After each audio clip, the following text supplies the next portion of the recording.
Hello everybody, welcome back to Bible Corner Reviews. Today's video is of the Timeless Truths Bible from Thomas Nelson. This one is in the NET translation. Really quick look at the box. This is the black genuine leather edition. One faith handed down for all the saints. You'll see there is an infinity symbol here. This will come into play quite a bit throughout the Bible. Back information, you have price tag here for the retail price is $109.99. You can get this genuine leather for around $70 and the leather soft editions for around $50. So it's not a very expensive Bible even for the genuine leather. You'll have some of the features on the back, and this is a single piece clamshell box. But I'm sure what you all want to see is the Bible itself, so we will get into that. So first off, the leather on this Bible is really fantastic. It's a very deep grained leather. You'll see there's a lot of pebbling going on. It's really pretty. The spine has 4 raised hubs, unlike some of the other ones that they have with 5. There's no hub on the bottom. You have timeless truths, and you'll see that it's justified to the left, so it does overhang on the right. I thought that was kind of weird when I first saw it, but then I realized that it was justified. You have NET and Thomas Nelson, and the ISBN is on the back, unfortunately, but it is what it is. On the front, there is the infinity symbol again with the Timeless Truths Bible, again justified on the left. There's blue perimeter stitching, and then 3 3/8" double satin angle cut ribbons. You can see they're very long, so they did not skimp on the ribbons with this Bible at all. Very good job. And look at this. The pages are goffered, page edges, and again, there's that infinity symbol. So the timelessness theme going throughout this Bible is very well done, and they kept with it throughout the entire production. End paper is a vinyl paste down. There is some reinforcement here, so you can see that it's well made. You have Timeless Truths Bible presentation page, which is again pretty typical of Thomas Nelson. It's just a single semi-gloss cardstock piece that gets right into Bible paper. There's no overcast stitching on this one. Here's the publication page. 2023 publication. This one is printed in India. And here is the contents page of the books of the Bible, list of the front material, and then New Testament, biography, and index. So what's misleading a little bit about this one is there are, in this Bible, portions of creeds and confessions from church history, and we'll get into that. But what Tim Nichols pointed out in his review is that there is no index for those creeds and confessions, and he did a great job of identifying which pages all those were on. So I went and double-checked and wrote up my own little chart here. So you can either take a picture of that or write that down. And then either you could print out your own like this, or you could just take it and write them in one of the index sections, and that way you'll have that. I think it's a good thing to have reference for all those. So that was one little critique that I did have. So getting into the material on the front of this Bible, you have a note to the reader on the NET translation.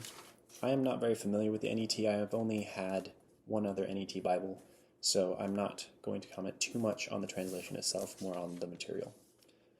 How to use this Bible. So here is a brief rundown of all of the features.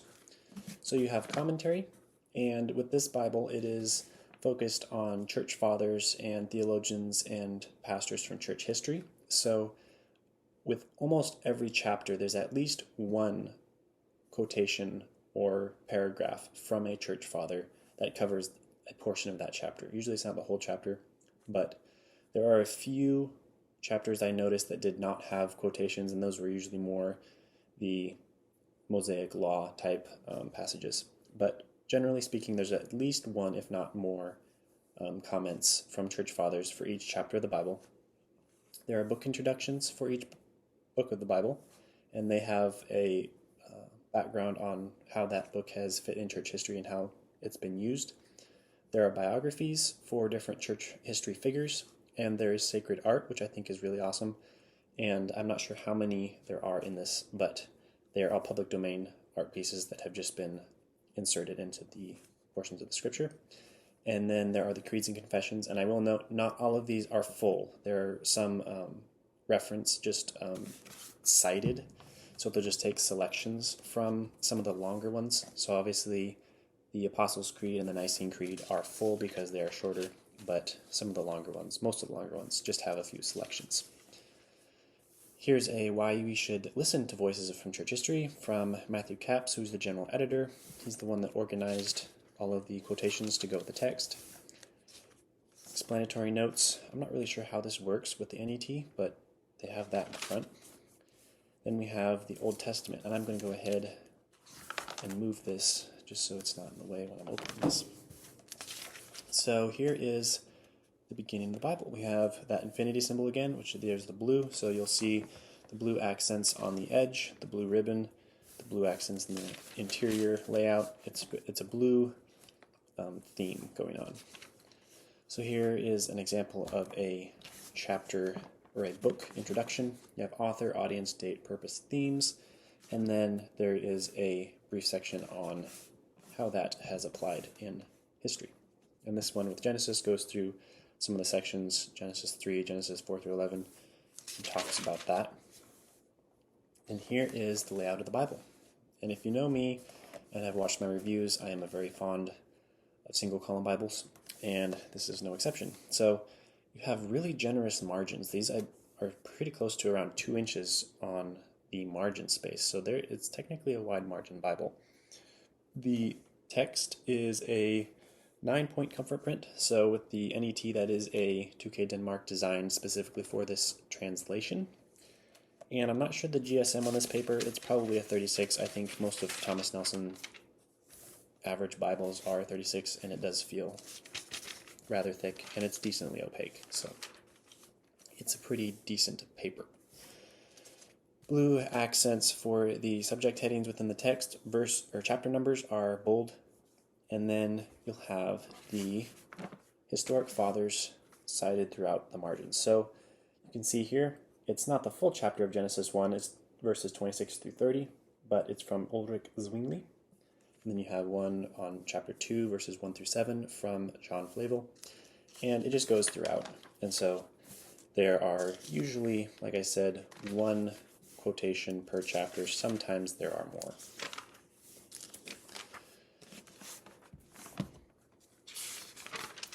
So here is an example of a biography, origin. It'll have their date, when they lived, and a subject heading under who they are. And then a brief biography. And then something I thought was really cool is he included a important work section. So it gives you a chance to look the author up and see what they have written. So I think that was a really nice touch to the biographies. I'll flip to a photo here so you can see some of the artwork.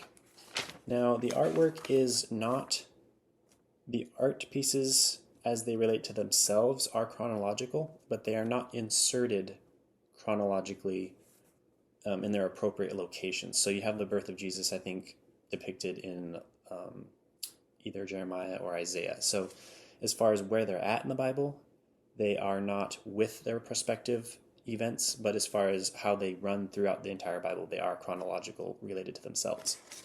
But you can see here, they're very historic pieces. Many of them you'll probably recognize. And I think this is just a really helpful way to relate modern readers to the fact that we do have a historical heritage, and I think that's just really awesome. Poetic settings are verse by verse, single column again.